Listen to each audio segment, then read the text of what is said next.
Hi, hello friends. Welcome back to TRB revision class. So in this session, we are going to start the next most important subject that is called power system.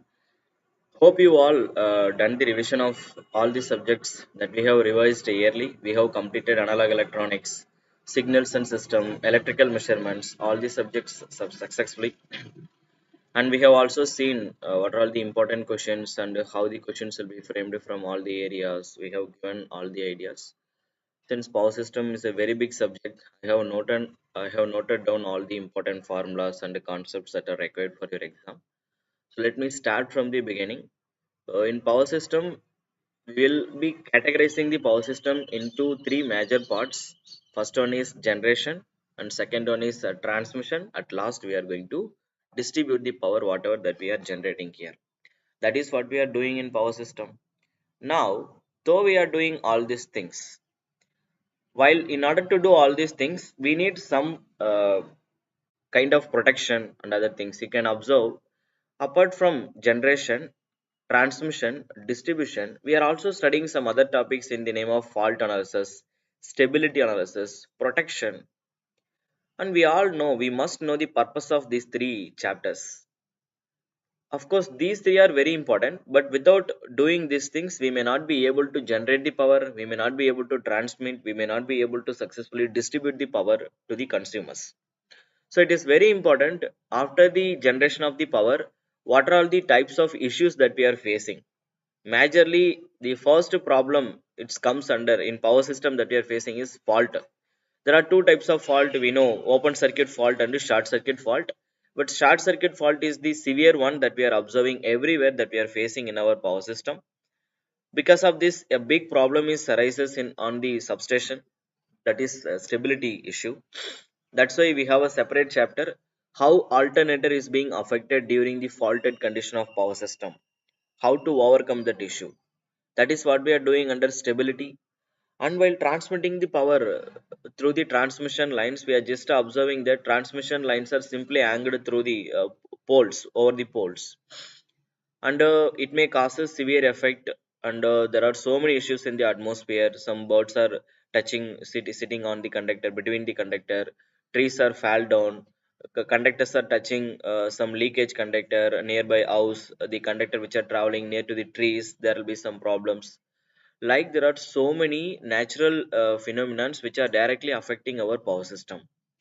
So it is very important for us to know the importance of fault analysis, stability analysis, and it is very important for us to know the voltage, current rating and power rating that we are usually transmitting from the generating station, and how we are giving protection, what are the various type of equipments that we are using in our power system in order to give the complete protection and successfully we are transmitting the power from sending end to receiving end. That's why in order to make sure that we are successfully transmitting the power without any fault issues, stability issues and protection issues, we are studying these three chapters. Let's start from the beginning. The first one is generating station. We know there are so many ways that we are using to generate the power, but the major three methods that we are following in India to generate the powers are major. One is nuclear, second one is hydro, and last one is thermal power plants. With the help of these three only, we are generating major amount of electrical power, and of course, we all know thermal power station is the one which is effectively utilized to generate the 70 percentage of the total electrical power that we are generating. This is the major one. And the other two people are also contributing, but in order to support the base power constantly for the total year, 365 days, 24 hours, we are utilizing nuclear and hydro power plants. So let's continue with the first one, nuclear power plant. The important equipments that we have to remember in nuclear power plant is first one, the type of the fuel that we are using. What type of fuel that we are using to generate the electricity with the help of a nuclear power plant. That is uranium. We know the process. Just remember, I am revising only the subject. I am not detailing explaining anything here because we know it is completely revision session. Here I can cover only the important point that are required for your TRB exam and Barc exam. That's it. So the first thing is uranium, and there are two type of uranium. One is natural uranium, and second one is enriched uranium. And in enriched uranium, what type of material that we are using? That is U35, uranium 235. Under the allowable percentage is 5 to 10 percentage that we are using here. And in natural uranium, what we are doing, natural type of material, what are all the types of moderator that we are using? Next one, so fuel is nothing but uranium. Next type of moderator in nuclear power plant that we are using is heavy water, ordinary water. If you are using natural uranium, then we have to use heavy water or graphite or beryllium. But suppose if you are using enriched uranium, then we must go ahead with the ordinary water, so there will be a difference. Next, the other type of components are reactor. There are two type of reactor. One is homogeneous reactor and another one is non-homogeneous reactor. Homogeneous reactor is nothing but it's made up of stainless steel or zirconium. That is the important key. One mark. Reactor is made up of stainless steel or zirconium. Next, cooler. The type of the coolant material that we are using is lithium and sodium. Sodium is Na, we know. So either we can use lithium and sodium to design for the coolant purpose. The types of the coolant materials are gas coolant reactor. Under this we will have three category. One is hydrogen, carbon dioxide, air. We are using as a coolant materials under coolant reactors. Next, the other things are liquid material, organic liquids, water, ordinary water or heavy water. This all we are using purpose of cooling. Next, the other important thing is control rods. The type of material that we are using to design the control rods is gadmium and boron. And the another most important purpose of this control rod is the first one is in the generating station. If there is any earthquake, then controlling rods supporting the power plant to observe the earthquake. And second thing is it is also acting as a effective neutron observer. That is the purpose of control rod. It's made up of gadmium and boron. And where it is placed, usually it is placed inside the reactor, we know. And it is also regulating. As I told you, it is observing the neutron. What type of neutron it is supplying? Is it is observing. It is just regulating the neutrons for the purpose of fission reaction. That is the major purpose of the control rod. So there are two purposes. One is it is supporting the generating station such that we can escape from earthquake, and it is also observing the necessary, that is a neutron observer. It is acting as a neutron observer such that we are supplying or we are regulating the required amount of neutrons inside the fission reaction. Next, the second type of power station is hydroelectric power station. We know hydroelectric power station, usually we are converting the potential energy offered by the water. It will be converted into the form of electrical energy. There, usually what we are doing, we are using different water reservoirs to store the water. Then the water will be passed at a high velocity to run the prime mover. In between the high pressurized water tank and prime mover, we will have a surge tank. That surge tank will absorb the maximum shock given by the water such that the prime mover blades will be safe, otherwise they will get damaged. So between the storage water tank and prime mover, we will be using a surge tank will be specially reducing the or controlling the pressure of the water such that the harmer effect of the water, from the harmer effect of the water we can save our prime mover. So that is the purpose of surge tank. It will be placed between prime mover and water reservoir. Next, dam. We know dam is nothing but a water reservoir where we are used to save the large amount of quantity of water, and from there we will be storing the water and will be passing it through the big pipe from the top height. Then that high velocity of water will be passed through the surge tank to the prime mover. Then it will be rotating the prime mover. Then the kinetic energy will be started converted into the form of mechanical energy. So first we are using water potential energy, then it will be converted into mechanical kinetic energy, then that kinetic energy will be converted into the form of electrical energy with the help of alternator. That is what we are doing in hydroelectric power plant.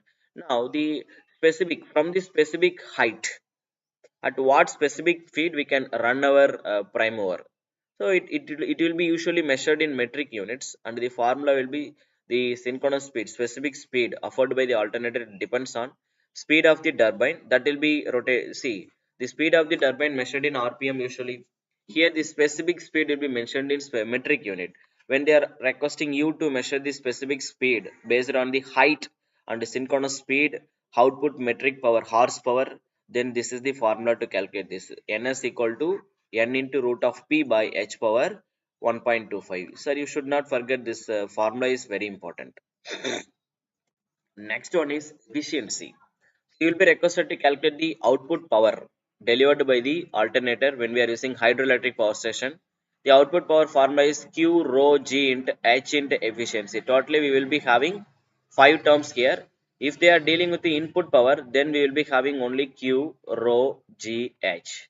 Efficiency will not be there. So efficiency will be incorporated with the incorporated only with the output power. Here Q stands for quantity, amount of the water flow. It is discharge rate of the water. It will be measured in meter cube per second. That will be given Q, that is rate of water discharge. And next, if you are talking about rho, that is specific weight of the water. What will be the maximum amount of the water? If the weight of the water is not given in the question, then you will have to take standardly 1000 kilogram per meter cube. It is fixed weight of the water. Yeah, it is also highlighted here. See, the water weight has been fixed as 1000 kilogram per meter cube. Next, G, we all know that is gravity, that is acceleration offered by the gravity. That value is 9.81 meter per second square. This is also we know mostly probably. H indicate the height. This is eta indicate the efficiency of the hydropower plant that will be given in the question. All you have to do is remembering this 5 data: Q, rho, G, H efficiency. Q is quantity, that is rate of discharge. Rho is nothing but specific weight, and G indicates the acceleration due to gravity. H is indicate height, and eta is indicate efficiency. Next, the various type of hydropower plant that we are using is completely depends on the type of the load that we are using. So sometimes we will be using hydropower plant for base loads. It will also be used for peak loads. So there are two major loads.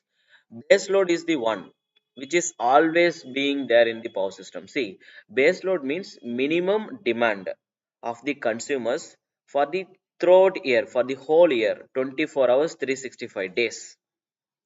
That is called base load. Minimum power always demanded by the consumers. This minimum power will always be generated by the alternators. They will be continuously delivering this power for the total year, 365 days, 24 hours. They are delivering this power. That is called base power. So this base power is completely based on the type of the loads, major amount of the base loads that we are always demanding from the consumer sides. It will be supplied for 365 days, 24 hours, as I already told you. And here, if you observe the base load power factor, they will ask, sorry, especially they will ask load factor. If you are observing the load factor of the base load, that will always be high. One more question you'll have to remember. Next, peak load power plants. So hydro power alternator can also be, that is hydropower station will also be supplying the peak loads. Peak load means we know we are having different seasons, especially if you are focusing on summer season. Majority of the loads are will be functioning, like we'll be switching on all the fans, air conditioner, refrigerator. All these people are under running condition for the maximum duration each and every day. Because of this, the power demanded by the people will be increasing tremendously in each and every summer season of the year. So what we have to do specifically, we will have to keep some alternator which will be supporting only for peak loads. During high power demand, these hydropower plants will be functioning, and they will be supporting the additional power demanded by the consumer. Peak load is the one which will be demanded only in a particular time period. In that particular time period only, this hydropower plant will be functioning, and they will be supporting the extra power, additional power demanded by the consumer. That is called peak load power plants. As we are observing, this hydropower plant is having the efficiency to work in both cases. It can also work as a base load power plant. It can also work as a peak load power plant. Base load power plant is the one which is operating for the entire year, 24 hours, 365 days. Peak load power plant is the one which will be functioning only when the additional power support is required. That's it. So that is the basic difference. Now peak load, as we are saying, it is only supporting peak load. So what we are doing is, here the method that we are using is pumped storage plants. Means water will be continuously, suppose if I am having a reservoir dam, I am storing the water. Then during the power demand, additional power demand, we are passing the water at a high speed through the surge tank. So we are running the prime mover. Then that water, the water that we are passing through this process will be pumped back to the reservoir. Again we are passing it, again we are pumping it back. So such a type of system we are using in peak load power plants, such that it will be giving additional support only for the period where the people are demanding extra power. That's it. Next, depends on the direction of the water flow, whether it is coming in vertical manner or it is traveling in horizontal manner or it is inclined. So depending on the direction of the water flow, we are using different types of prime mover. Otherwise, we know we are using different types of prime mover in order to escape from the hammer effect, such that our prime mover will not get damaged. So if you are observing, if you are using tangential direction, if the direction of the water flow is tangential or it is diagonal or it is radial or it is axial, based on this we are using different types of prime mover blades. So first one is Feltron, second one is Darius, Francis, Kaplan. Please note it down. This all are you can expect it in one more question. Tangential type of the one which are using in Peltron, and diagonal is for Terriers, and radial, if the water direction is radial, then the type of prime mover is what? Francis. Then for axial we will be using Kaplan. You'll have to remember this. Next, based on the water discharge, we are using again three types of prime movers. One is Peltron, second one is Francis, and third one is Kaplan. So here you can observe, for low discharge we can use Peltron. If the water is discharged at a very high speed, then we will have to go ahead with the Kaplan. For medium we will be preferring Francis.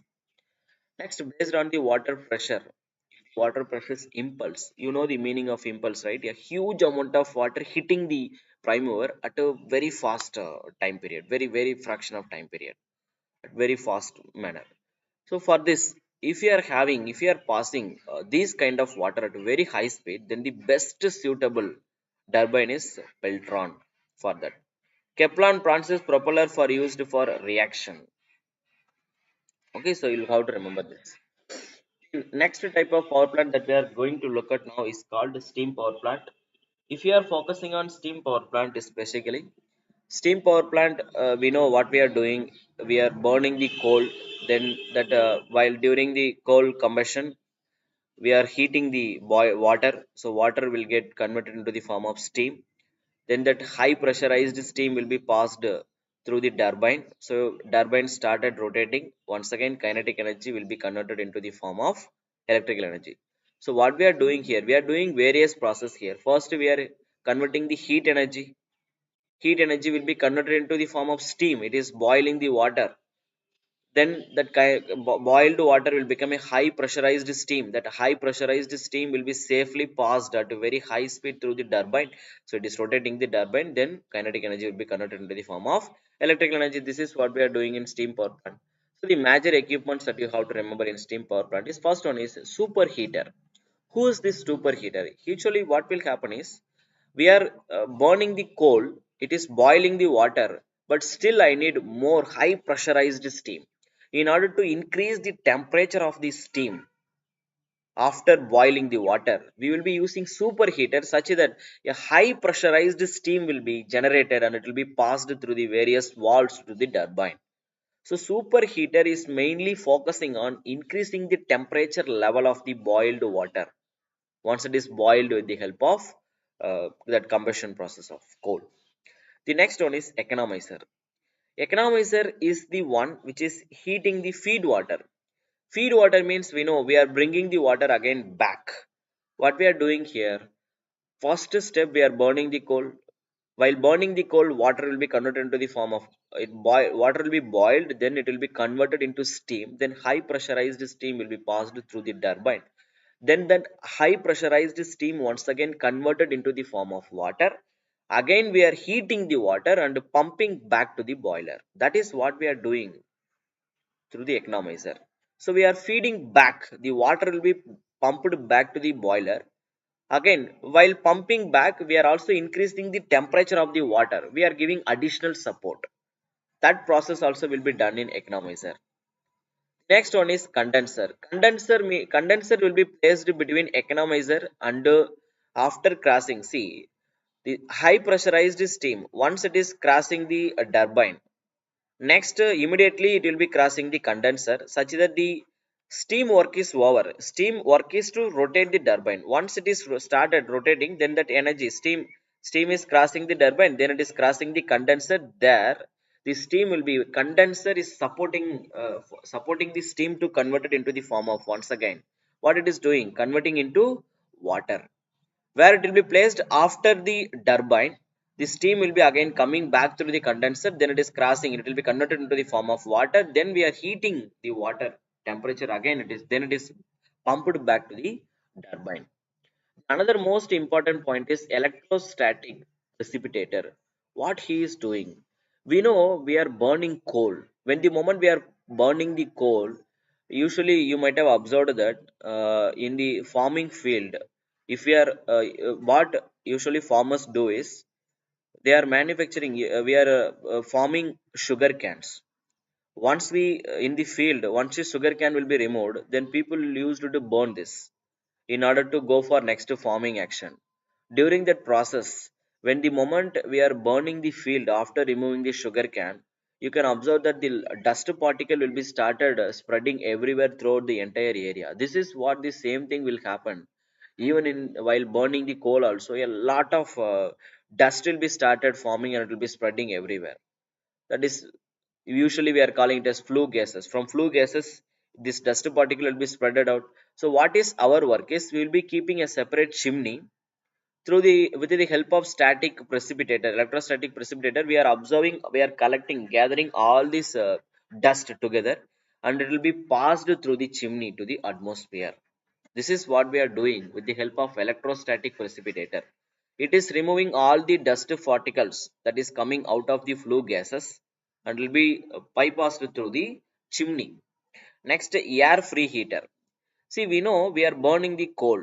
So when the moment we are burning the coal, the atmosphere in which we are putting the coal should be very hot, such that if the atmosphere is very wet, then is it possible for us to burn the coal effectively? No. Your atmosphere should be as hot as possible. In order to keep our atmosphere is very hot, where we are going to put our coal to burn, we are observing the air from the outside, we are filtering that air, then we are heating the air. So we are increasing the temperature of the air, then we are passing that high hot air, that is high temperature air to the that high temperature the air will be passed to the portion where we are going to put our coal, such that the coal area will become very dry and we can effectively burn the coal. So for this purpose, we are observing the air from the atmosphere, we are heating its temperature, then we are passing it to the portion where we are going to burn our coal. That's it.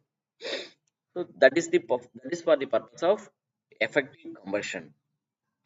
The next most important topic that we are going to discuss now is called economic load dispatch. So far we have seen three types of effective methods that we are using in our power system to generate the power. These are all the basic and the important one. And we can also observe that there are so many other methods to generate the power. You might be thinking about we are using tidal power plant, wind power plant, solar power plant, biogas. Yes, I know there are so many other methods to generate the power. So we are categorizing, they will comes under renewable energy, non-renewable energy. So though these all factors are true, our attention is only with the factors which are mainly we are utilizing now. Of course, in future we are expecting to implement lots of solar power plants such that we are shifting our power generation methods to non-renewable method to renewable energy.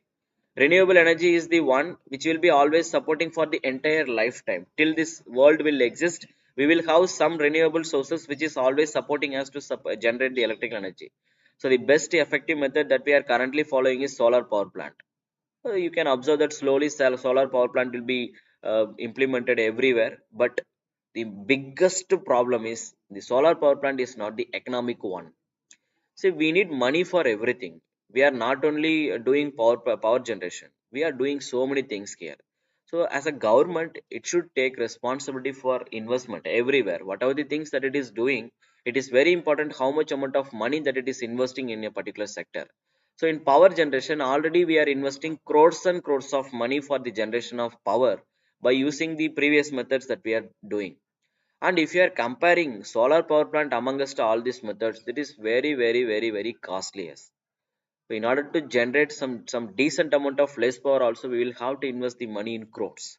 So because of this reason, we are not adapted with the solar power generation still, but we are trying to implement slowly by investing some decent amount of money every year. Slowly, government is increasing the power production by using solar power plant. So those things will comes under future category. But at current at present situation what we are doing. So we know that non-renewable energies are not will not be available in future, but at present stage it is available. So we are utilizing it effectively, and we are optimizing the power schedule. We are minimizing the cost of implementing the power plant, generation cost, distribution cost, transmission cost. Everywhere it is very important for us how much amount of money that we are investing in order to do all these things for a power station. That's why the major topic will always be concentrated in our power system, that is called economic load dispatch. How effectively we are generating, transmitting, distributing the power to the consumer without losing our money. That is very important. Na? Revenue should be generated. At least the money that we are investing should not be goes under loss. So people will be taking care of these things. That's why a separate chapter has been introduced with the power generation, that is called economic load dispatch. Whether we are dispatching the load, power to the people without loss or not. So in order to know that, we are having a separate topic this. So here in this economic dispatch, we are observing that we are having transmission line to distribute the power. So transmission lines are made up of aluminum. Aluminum having its own internal resistance. So this own internal resistance is offering certain loss, that is called I square R loss. That is the major loss that we are encountering in the power system from this generating station till the sending end, still the receiving end. So that is the major problem. So if we are not considering this loss, then how can we derive the economic load dispatch? The incremental cost here, DC, is nothing but incremental cost of a power plant. How much amount of cost that we are investing with respect to the power generation. The incremental cost will be simply represented by lambda. Without loss, this is the formula. So in case of fuel rate, this incremental cost of the power plant 1, 2, 3 all are always equal. In case of economic load dispatch, if we are ignoring the effect of the power loss in the transmission line, then this is the condition. You must remember this formula.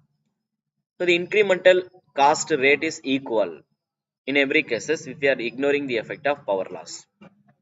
Next one, suppose if I am considering the effect of power loss. With the power loss, what can we do?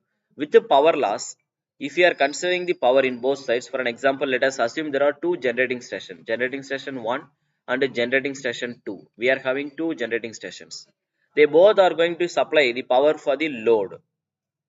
Then how to explore the transmission line coefficients and how to derive the mathematical expression for the power loss in the power system. With the power loss, if you are considering, first you must know the expression for power loss.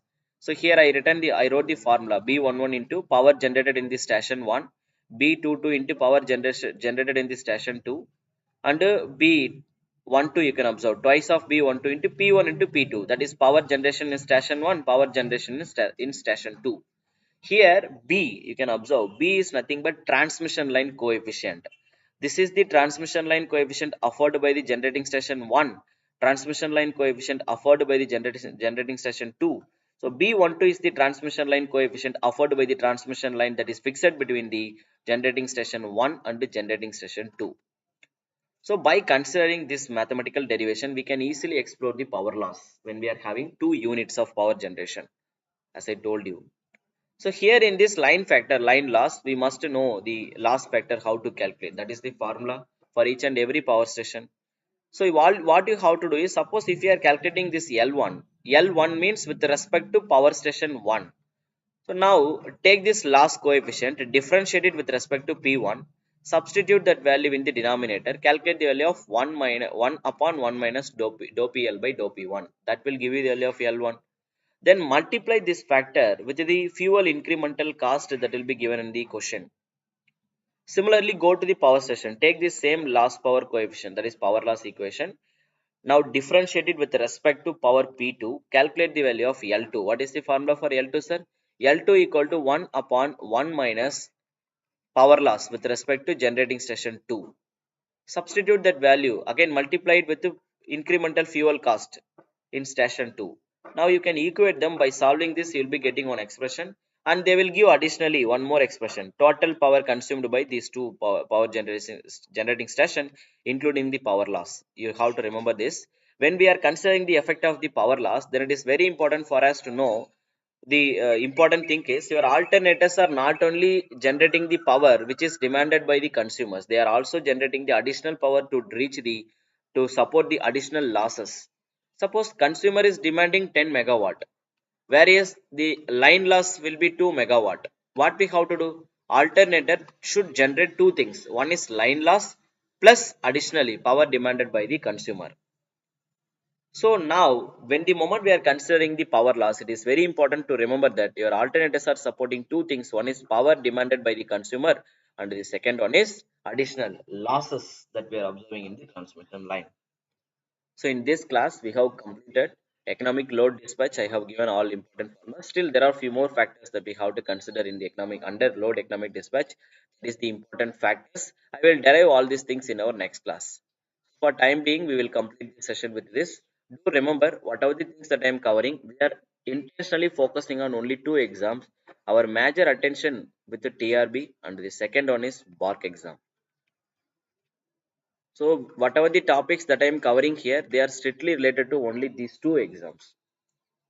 After completing these two exams, again we will start one more fresh revision class. So in those revision class, we will completing the syllabus that is required for the correspondent exam. It may be GATE or it may be WAR, whatever the exam, ISRO or SSC JE. So it depends on the exam, we will complete the revision session. Okay. So this is all for this lecture, sir. If you have any doubts or if you want to ask anything regarding the power system, you can keep your doubts in the comment section. So as soon as possible, I will try to give the answer for your questions. Okay. So this is all for this lecture. Rest of things we will see.